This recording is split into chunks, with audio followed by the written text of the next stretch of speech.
സ്കൂളുകളിൽ community kitchen തുടങ്ങുമെന്ന പ്രഖ്യാപനവുമായി ആരോഗ്യമന്ത്രി K Muraleedharan. ബാനറും കൊടിയും കെട്ടി ഭക്ഷണം കൊടുക്കാൻ പാടില്ലെന്നും സംഘടനകൾക്ക് ഭക്ഷണം കമ്മ്യൂണിറ്റി കിച്ചണിൽ ഏൽപ്പിക്കാമെന്നും മന്ത്രി പറഞ്ഞു. കൊടി കെട്ടേണ്ട സ്ഥലമല്ല സർക്കാർ ആശുപത്രിയെന്നും മന്ത്രി കൂട്ടിച്ചേർത്തു. ആലപ്പുഴ മെഡിക്കൽ കോളേജിൽ ചേർന്ന അവലോകന യോഗത്തിന് ശേഷമായിരുന്നു മന്ത്രിയുടെ പ്രതികരണം. പല ആളുകളെങ്ങനെ ബാനർ കെട്ടി ഭക്ഷണം കൊടുക്കുന്നുണ്ട്. ബാനർ കെട്ടി കൊടുക്കാൻ പാടില്ല. ഒരു കമ്മ്യൂണിറ്റി കിച്ചൺ തുടങ്ങാൻ തീരുമാനിച്ചു. അതിന് ആർക്ക് വേണമെങ്കിലും ഭക്ഷണം കൊണ്ട് അവിടെ ഏൽപ്പിക്കാം. അതിന് സംഘടന പക്ഷേ ബാനറോ പേരോ കൊടിയൊന്നും പാടില്ല. അതങ്ങനെ കൊടി കെട്ടേണ്ട സ്ഥലമല്ല സർക്കാർ ആശുപത്രി. പിന്നെ ഇതിനെല്ലാം പുറമെ ഇന്നെടുത്തിട്ടുള്ള തീരുമാനങ്ങൾ എല്ലാ മാസവും DME എന്നെ വന്ന് അവലോകനം നടത്തും. ഞാൻ തന്നെ 6 മാസം കൂടുമ്പോൾ വന്ന് കാര്യങ്ങൾ അവലോകനം ചെയ്യും.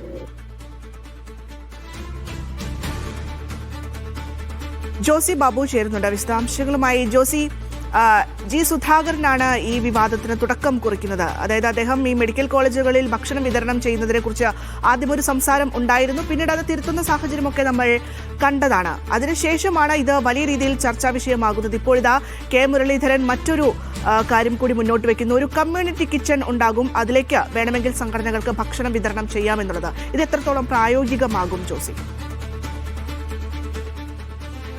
പ്രായോഗിക തലത്തിൽ ഇത്തരം ഒരു പദ്ധതി നടപ്പിലാക്കുന്നതിൽ ഒട്ടേറെ ആശങ്കകൾ ഇതിനോടകം തന്നെ ഉയർത്തുന്നുണ്ട്. പക്ഷേ സർക്കാർ ഇത്തരം ഒരു തീരുമാനവുമായി മുന്നോട്ട് പോവുകയാണെന്ന് ആരോഗ്യമന്ത്രി അസന്നിഗ്ധമായി വ്യക്തമാക്കുകയും ചെയ്തിരിക്കുന്നു.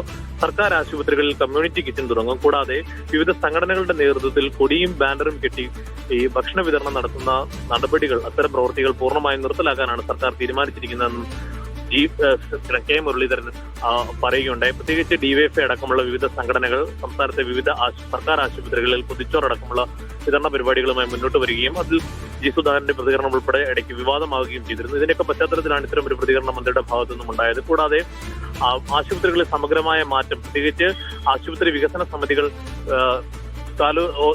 കൃത്യമായ ഇടവേളകളിൽ കൂടുന്നതിനുള്ള തീരുമാനം എടുത്തിട്ടുണ്ട്. പ്രത്യേകിച്ച് മന്ത്രിയുടെ അധ്യക്ഷതയിൽ തന്നെ 6 മാസത്തിലൊരിക്കൽ ജില്ലാതല അവലോകന യോഗങ്ങൾ നടത്തുവാനുമുള്ള തീരുമാനം എടുത്തിട്ടുണ്ട്. കൂടാതെ സർക്കാർ ആശുപത്രികളിൽ നിന്നും കൂടുതലായി പരിശോധനകൾക്ക് പുറത്തേക്ക് സ്വകാര്യ ആശുപത്രികളിലേക്ക് എഴുതി നൽകുന്നു എന്നുള്ള ആക്ഷേപം വ്യാപകമാണ്. ഈ ആക്ഷേപം പരിഹരിക്കുന്നതിന് ഇത്തരം പരാതികൾ ഒഴിവാക്കുന്നതിന്റെ ഭാഗമായി കൂടുതൽ പരിശോധനകളും ആശുപത്രി ക്യാമ്പസിനുള്ളിൽ തന്നെ അത്തരത്തിൽ ലാബുകൾ സജ്ജീകരിക്കുന്നതിനുള്ള നടപടികളും സ്വീകരിക്കുമെന്ന് മന്ത്രി അറിയിച്ചിട്ടുണ്ട്. എന്തായാലും ആലപ്പുഴ മെഡിക്കൽ കോളേജിലടക്കം ഉണ്ടായിരിക്കുന്ന ജീവനക്കാരുടെ കുറവ് പരിശോധിക്കുന്നതിനുള്ള നടപടികൾ സ്വീകരിക്കുമെന്നും മന്ത്രി പറഞ്ഞു. ഷാനിമോൾ ഉസ്മാൻ MLA, അതോടൊപ്പം തന്നെ KC വേണുഗോപാൽ MP അടക്കമുള്ളവർ ഈ യോഗത്തിൽ പങ്കെടുത്തിരുന്നു.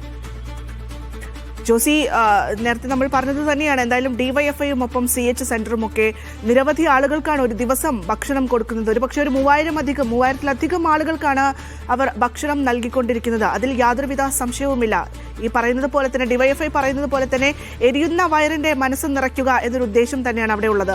അങ്ങനെയൊക്കെ നിൽക്കുമ്പോഴാണ് ഇപ്പോൾ ഇത്തരത്തിൽ അങ്ങനെയൊന്നും വേണ്ട, ഇനിയിപ്പോൾ കമ്മ്യൂണിറ്റി കിച്ചണിലേക്ക് നൽകിയാൽ മാത്രം മതി എന്ന രീതിയിലേക്ക് പോകുന്നത്. ഒരുപക്ഷെ നമുക്കറിയാം, ഈ കിടപ്പ് രോഗികൾക്കൊക്കെ ഭക്ഷണം അവിടെ എത്തിച്ചു കൊടുക്കുകയാണ് DYFI അടക്കമുള്ള പ്രവർത്തകർ എന്നുള്ളതാണ്. അതിനൊക്കെ അതൊക്കെ നിർത്തേണ്ടി വരുമോ ഇനി? അത്തരത്തിലുള്ള രാഷ്ട്രീയ സാമൂഹിക സംഘടനകളുടെ പേര് പ്രദർശിപ്പിച്ചോ കൊടിയോ തോരണങ്ങളോ ബാനറുകളോ പ്രദർശിപ്പിച്ചുകൊണ്ടുള്ള ഭക്ഷണ വിതരണം പൂർണ്ണമായും അവസാനിപ്പിക്കുക തന്നെയാണ് സർക്കാർ ലക്ഷ്യമിടുന്നത്. അതുകൊണ്ട് തന്നെയാണ് കമ്മ്യൂണിറ്റി കിച്ചൺ എന്നൊരു പദ്ധതി ആവിഷ്കരിക്കുന്നത്. അതോടുകൂടി ഇത്തരത്തിലുള്ള സംഘടനകൾക്ക് കമ്മ്യൂണിറ്റി കിച്ചണിൽ ഭക്ഷണം എത്തിച്ചു നൽകാം. വിതരണ ചുമതല കമ്മ്യൂണിറ്റി കിച്ചണിന് മാത്രമായിരിക്കും. ഈ ക്യാമ്പസുകളിൽ, പ്രത്യേകിച്ച് ആശുപത്രി ക്യാമ്പസുകൾക്കുള്ളിൽ കൊടിതോരണങ്ങൾ, ബാനറുകൾ, സംഘടനയുടെ മറ്റ് കാര്യങ്ങൾ പ്രദർശിപ്പിച്ചുകൊണ്ടുള്ള ഭക്ഷണ വിതരണം പൂർണ്ണമായും അവസാനിപ്പിക്കാനുള്ള നീക്കമാണ് മന്ത്രിയുടെ ഭാഗത്തു നിന്നുമുള്ള പ്രതികരണത്തിൽ നിന്ന് വ്യക്തമാകുന്നത്. എന്തായാലും